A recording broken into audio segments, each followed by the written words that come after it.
The dawn broke over the suburban skyline in a wash of pale lavender and bruised orange, promising the kind of sweltering, humid day that makes a garden thrive. It was my favorite time of the morning, a solitary window of peace before the neighborhood woke up and the noise of leaf blowers and commuting cars took over. I wrapped my hands around the warm ceramic of my coffee mug, feeling the heat seep into my palms, grounding me. I was heading out to see the Jude the Obscure roses. They were more than just plants to me. They were a living inheritance, a genetic line cultivated by my grandmother for 50 years before she passed the cuttings down to me. I stepped off the back porch, my bare feet sinking into the cool, dew-drenched grass. I took a deep breath through my nose, anticipating the complex, heavy fragrance of citrus and guava that usually drifted from the cedar trellis along the eastern fence line. It was a smell that reminded me of Sunday afternoons in my grandmother's kitchen, a smell of safety and history. But as I inhaled, I didn't smell flowers. I choked. The air was thick, chemical, and stinging.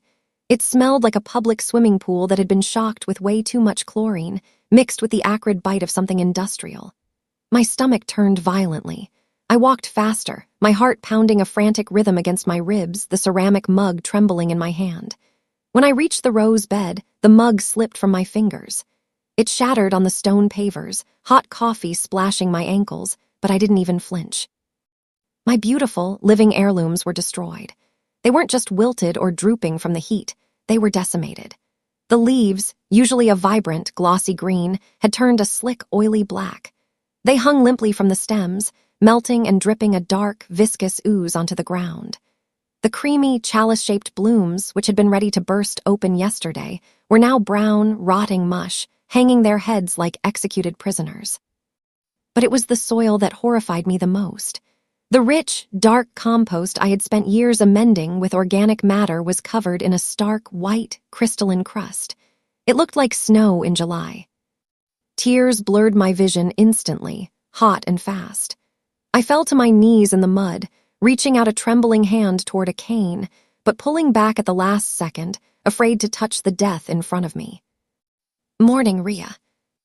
The voice floated down from above, casual and smug. I looked up through the haze of my tears. Prescott, my neighbor, was standing on his second-floor balcony.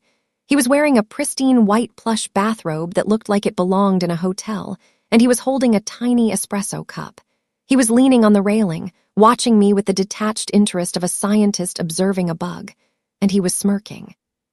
The shock that had frozen me in place vanished in a split second, replaced by a white-hot rage that started in my toes and screamed up my spine. It was a primal feeling, a desire to hurt. I stood up, wiping the mud from my knees, my hands trembling not with grief, but with fury. I walked right up to the fence that separated our properties. "What did you do?" I screamed, my voice cracking and echoing off the siding of his massive, modern house. "What did you do to them?" Prescott didn't flinch. He didn't look guilty. He took a slow, deliberate sip of his espresso, savoring it before answering. "They were messy, Rhea. We've discussed this. They were spilling over the property line, dropping petals on my pristine driveway. I have important clients coming over today for a consultation. I can't have rotting vegetation cluttering my entrance. It looks low class." "Rotting vegetation," I choked out, the words feeling thick in my throat. "Those were 50-year-old heritage roses. You killed them, you poisoned them." He shrugged, a gesture of casual cruelty that made my blood boil. "I treated the soil. It's my right to protect my property value. If you can't keep your plants on your side, I have to take measures. Honestly, you should thank me. It looks cleaner now, minimalist. Those overgrown bushes were an eyesore." I called the police immediately. I sat on the back steps, shaking uncontrollably, guarding the corpse of my garden until the patrol cruiser pulled into the driveway. 2 officers walked into the backyard, looking tired and bored. They clearly didn't want to be dealing with a suburban dispute at 7 in the morning. I pointed to the black slime dripping from the thorns. I pointed to the unnatural white crust on the earth. "He admitted it," I told them, my voice high and desperate. "He stood on his balcony 5 minutes ago and told me he treated the soil because of fallen petals. This is destruction of property. This is malicious mischief." Officer Miller, a heavy-set man with a mustache who looked like he was counting the minutes until his shift ended, sighed heavily. He scribbled something vague in his notepad without really looking at the damage. "Ma'am, look, I see the plants are dead. It's a shame. But unless you have video proof of him actually pouring the chemicals or a confession on a recording, it's just your word against his." "He confessed to me," I repeated, feeling like I was in a nightmare. "It's a civil matter," the other officer said, adjusting his belt. "We can't arrest a man for a gardening dispute. You'll have to take him to small claims court." Just then, Prescott walked out of his back door, dressed in a sharp, tailored navy suit. He waved at the officers with a bright smile. "Morning, Miller. How's the wife? I sent that donation for the police ball yesterday. Hope it helps." "Thanks, Mr. Prescott," Miller said, his demeanor changing instantly to respect. He tipped his cap. "Sorry to bother you, just a neighbor complaint. We're heading out." They shared a look that said hysterical woman. I realized then, with a sinking stone in my gut, that the law wasn't going to help me. Prescott had bought his immunity with charm, status, and checks. After the police left, Calloway, my husband, found me. He had been on a grueling night shift at the hospital and had just come home, looking for peace. Instead, he found his wife on her knees in the mud, frantically digging with bare hands, trying to find a living root, a white tip, anything that had survived the massacre. "Rhea," he whispered, running over and pulling me up. My hands were burned red and stinging from the chemicals in the soil. "We have to save them," I sobbed into his chest, staining his scrubs with mud. "Grandma is gone," he erased her. Calloway, usually the gentlest soul I knew, looked at the black sludge and his jaw tightened until a muscle popped. "I'm going to go over there," he said, his voice low and dangerous, a tone I had never heard before. "I'm going to break his nose." "No," I said, gripping his arm with my burning hands. "No, that's what he wants. He's baited us. He'll sue us for assault. He'll ruin us. We have to be smarter." We took samples of the soil to a lab the next day. The results came back 3 days later, confirming my worst fears. It wasn't just store-bought weed killer. It was an industrial-grade soil sterilizer mixed with high-concentration bleach and rock salt. He hadn't just killed the roses. He had salted the earth. The report said the salinity and toxicity levels were so high that nothing would grow in that soil for a decade. The roses were gone forever. A week later, the final insult arrived in the mail. It was an official letter from the Homeowners Association. Prescott wasn't just a resident. He was the president of the HOA, a position he held with an iron grip and used to terrorize the neighborhood. I opened the envelope, my fingers numb. Inside was a citation printed on heavy bond paper. Violation, failure to maintain landscaping. DETALS. Homeowner has dead, unsightly vegetation visible from the street neighboring property. Fine, $500. I stared at the paper. The world seemed to tilt on its axis. My hands started to shake again, rattling the paper. He had poisoned my plants, destroyed my property, and was now fining me for having the dead plants he created. "The audacity," I whispered to the empty kitchen. "The absolute, unadulterated evil of this man." I paid the fine. I didn't fight it.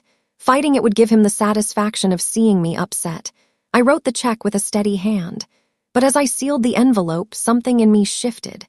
The heavy blanket of sadness evaporated, leaving behind a cold, hard resolve. I wasn't going to cry anymore. I was going to get even. 2 days later, Prescott caught me taking out the trash. He was washing his Porsche in the driveway, whistling a cheerful tune as if he hadn't just committed horticultural murder. "Got the letter, I see," he called out, not even looking up from his sponge. "Prompt payment. Good girl, it's important to keep standards high." I stopped and looked at him. I didn't scream. I didn't cry. I just watched him cataloging his arrogance. "You know," he continued, leaning on the hood of his car, "since those ugly bushes are gone, I can see right into your kitchen window now. It's disturbing my breakfast. I don't want to see you making toast in your pajamas." He pointed a soapy finger at me. "I demand you put up a privacy screen, something green, a hedge, but nothing that drops leaves. If one leaf touches my driveway, I'll double the fines. I want clean lines. He thought he was bullying me. He thought he was crushing me into submission. You want a green screen? I asked, my voice flat and devoid of emotion. Something fast-growing, with no dropping leaves. Yes, he snapped. And tall, I want total privacy. I don't want to see your face. A dark, beautiful idea began to bloom in the back of my mind. It was sharper than a thorn and more resilient than a rose. Okay, Prescott, I said. I'll plant something just for you. I drove 3 towns over to a nursery that sat on the edge of the county, a place that specialized in aggressive landscaping. It was a place usually frequented by commercial developers who wanted to hide dumpsters or highways quickly. I walked up to the old man running the place, his face weathered like old leather. I need Philistachys aureosulcata, I said clearly. He raised a bushy gray eyebrow. Yellow groove bamboo, you know that stuff is the devil, right? We call it the green plague. It's a running bamboo. Tell me about the root system, I said, leaning against the counter. Rhizomes, he corrected, tapping a sign that said danger, invasive. They don't just grow down, they grow out. They run horizontally underground like cables. They're strong enough to punch through asphalt, siding, even concrete if it's cracked. It grows 15 feet a year once it establishes. You can't kill it with fire. You can't kill it with poison. Perfect, I said, my eyes cold. I'll take 20 pots. He looked at me with deep concern. Lady, you plant this, you never get rid of it. It's a lifetime commitment. It's war in a pot. I know, I said. That's exactly what I'm looking for. I knew bamboo was a legal gray area. In some townships, it was banned. In ours, it wasn't, yet, but I needed to be bulletproof. I needed Prescott to hang himself with his own arrogance. I couldn't leave any room for him to sue me later. I sat down at my computer and drafted a document. I titled it, Neighborhood Beautification Agreement.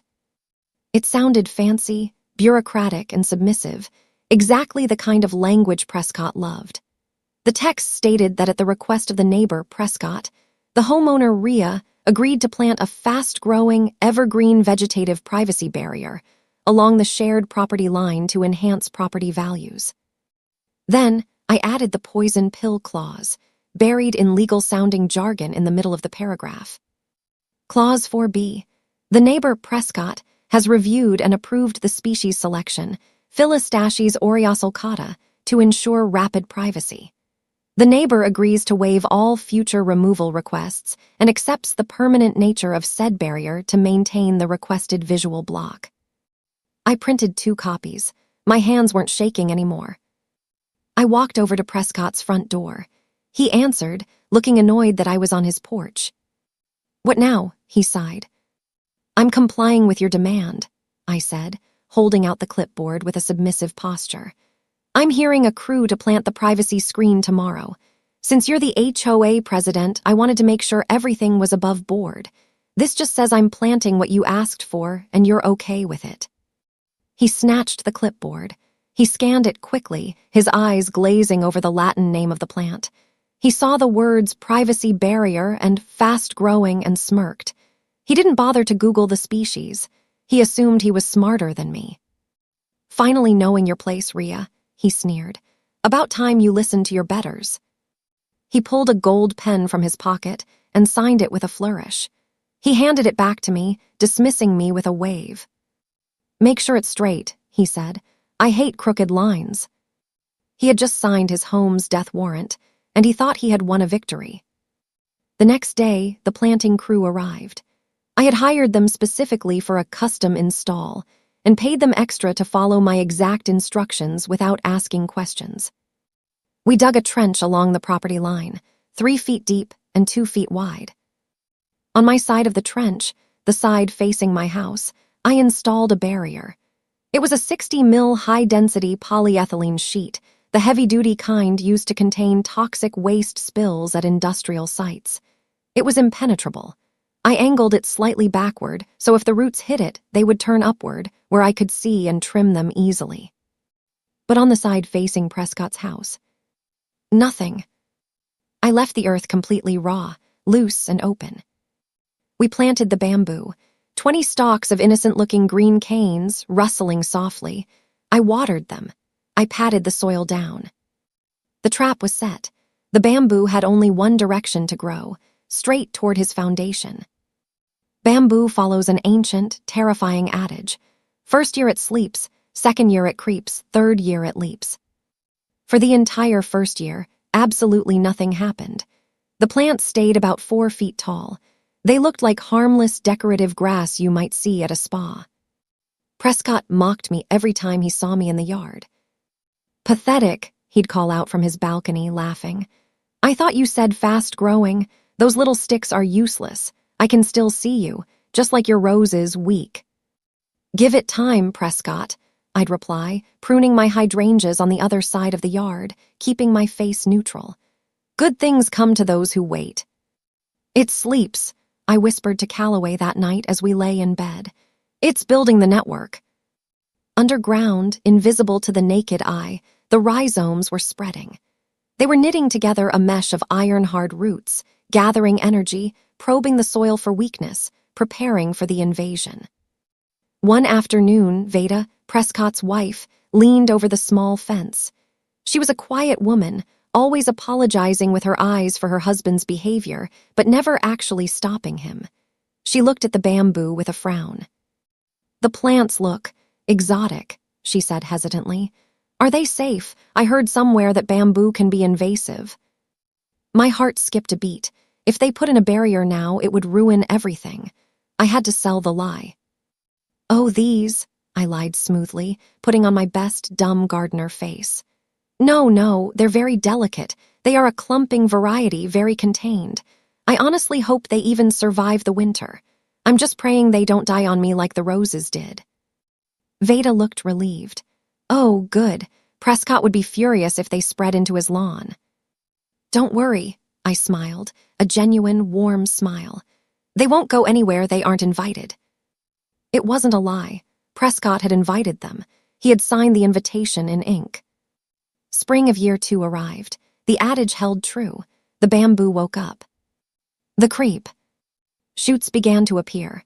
Not just near the fence, but 3 feet into Prescott's manicured, pudding green lawn. Little green spikes, sharp as daggers, poking up through his pristine turf. I watched from my kitchen window as Prescott mowed his lawn.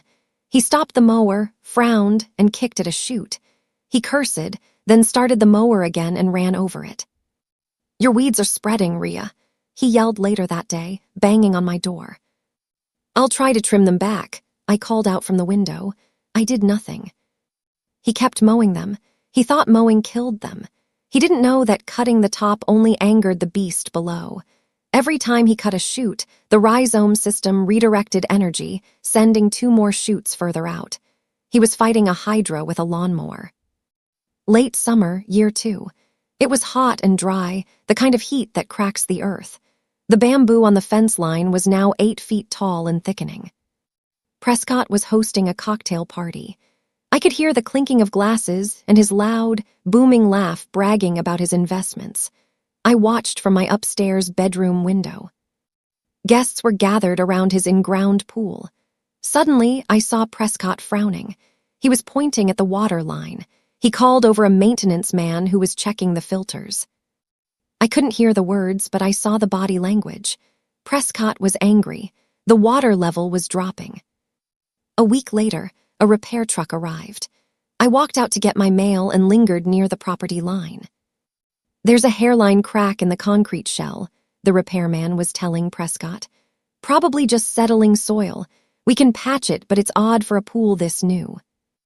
I smiled to myself. It wasn't settling soil. It was a rhizome, thirsty and strong, seeking the cool water. It had found the concrete shell and pressed against it until it cracked. By the end of year 2, the privacy screen was living up to its name. The bamboo was 15 feet tall. The canes were thick as broomsticks, clicking and clacking in the wind. It was a dense, impenetrable wall of green. It blocked the morning sun from Prescott's dining room completely. His house, once bathed in light, was now in perpetual shadow. He pounded on my door again. "It's too gloomy," he shouted. It's blocking my light. I want you to trim it down to 6 feet. I can't see the sunrise. I pulled a copy of the contract from my drawer. I didn't even open the door fully. I just held it up to the crack. Clause 4B, I read aloud. Neighbor accepts the permanent nature of said barrier to ensure permanent privacy. You wanted privacy, Prescott. You got it. I'll sue you, he threatened, his face red. Go ahead, I said calmly. You signed it. My lawyer says it's ironclad. Year 3. The leap. If you have never seen running bamboo in its 3rd year, you cannot imagine the violence of it. It doesn't grow, it explodes. We had a week of heavy rain in May. In 7 days, the bamboo shot up 20 feet. The stalks thickened to the width of soda cans. The sound of it growing was almost audible, a creaking, stretching groan of nature taking over. But the real horror wasn't in the air. It was on the ground. Spikes of bamboo, hard as rock, sharp as spears, started erupting everywhere on Prescott's side, in the middle of his flower beds, in the middle of his walkway. And then the driveway. I woke up to the sound of Prescott screaming. It wasn't a scream of anger this time. It was a scream of pure disbelief. I ran to the window. Prescott was standing in his driveway in his silk pajamas. His driveway was paved with expensive asphalt, sealed to perfection. But right in the center, near the garage door, the blacktop had buckled. It looked like a miniature volcano had erupted. Pushing through the shattered asphalt was a bamboo shoot, thick and green and alien. But that wasn't the worst part. He had opened his garage door. Inside, his prized vintage Porsche was parked. A second bamboo shoot had punched through the asphalt floor of the garage, risen up overnight, and dented the rear bumper of the car. The roots were no longer just in the yard. They were under the slab. They were under his house. The panic set in quickly. Prescott hired a landscaping crew that afternoon. They arrived with pickaxes and shovels, looking confident. They started digging at the chute in the driveway. The foreman hit something hard. Clang. He dug wider. He uncovered a root. It wasn't a little string.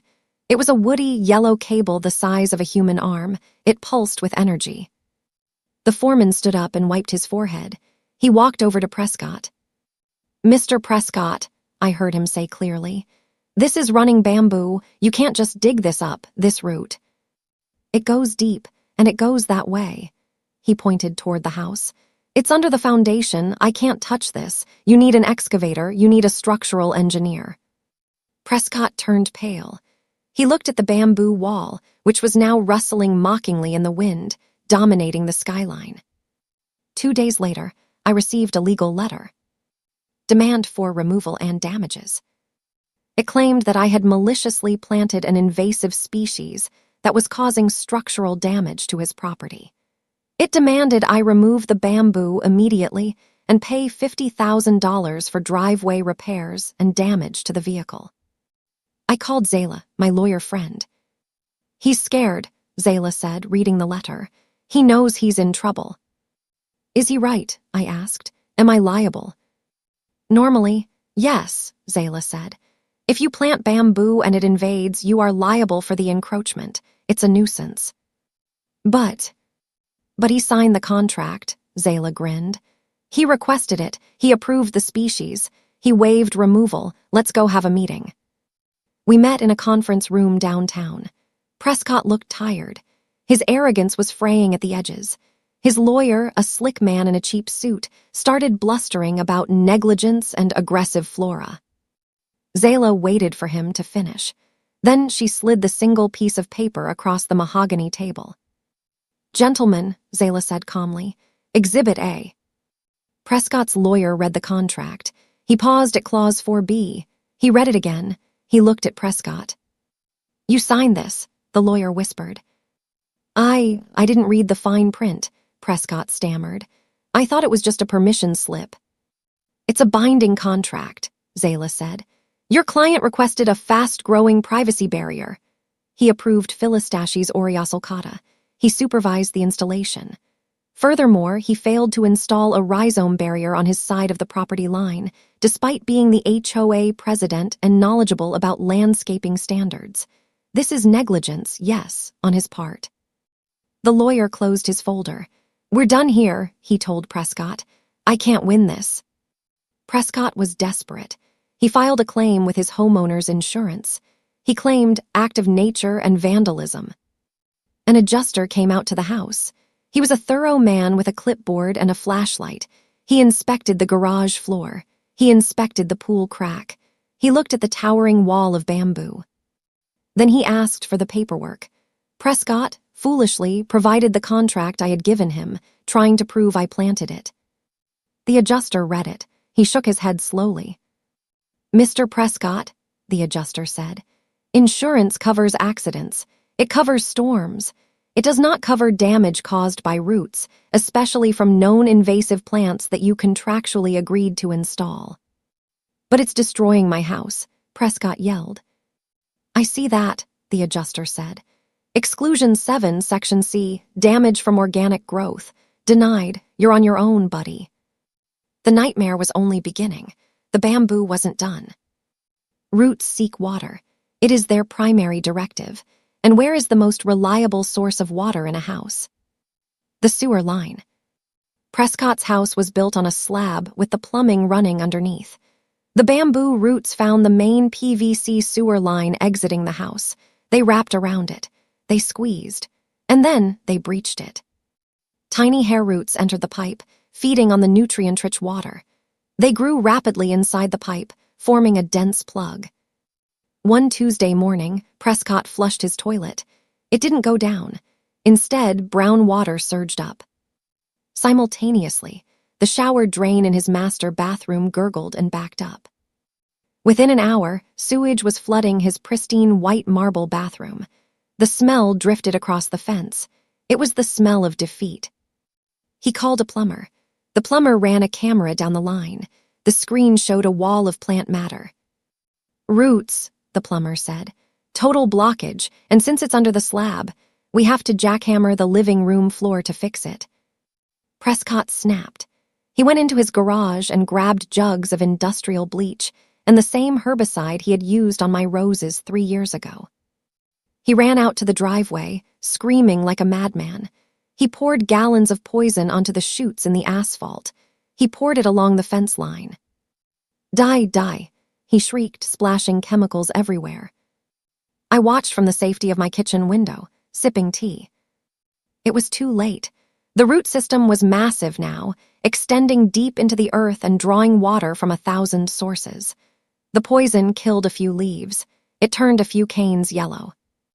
But the tragedy was that it leached into his own soil.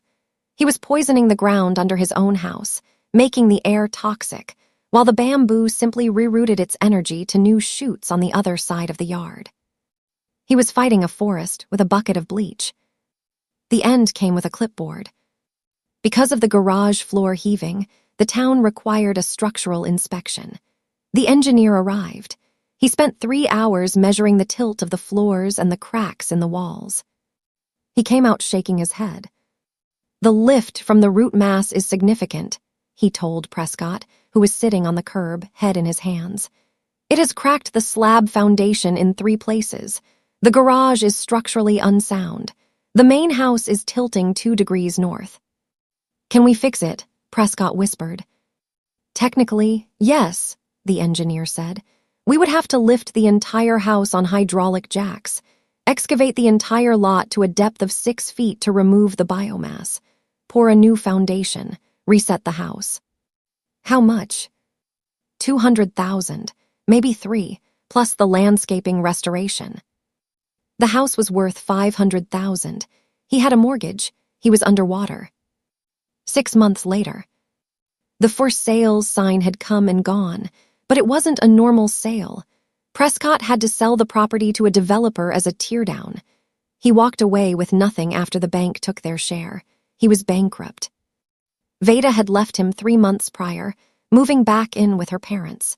She told the neighbors she couldn't live with a man who had destroyed their lives over a landscaping feud. I stood in my garden with my morning coffee. The air smelled of rain and green leaves.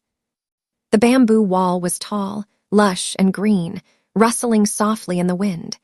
It was a beautiful, living monument to patience. On my side of the yard, protected by the heavy barrier I had installed, I had carved out a small, sun-dappled clearing. The soil was rich and dark, amended with compost I had made myself.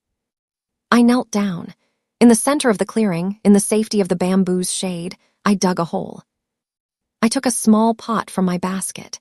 Inside was a young, Jude the Obscure rose, propagated from a cutting I had saved from the very bottom of the dead bush 3 years ago. I had nursed it in a greenhouse, waiting for this day. I planted it, I watered it. "For Grandma," I whispered. I stood up and looked at the towering wall of green that separated me from the empty, broken house next door. The bamboo swayed, whispering back. Justice hadn't been swift, it had been slow, it had been green, and it had been absolute.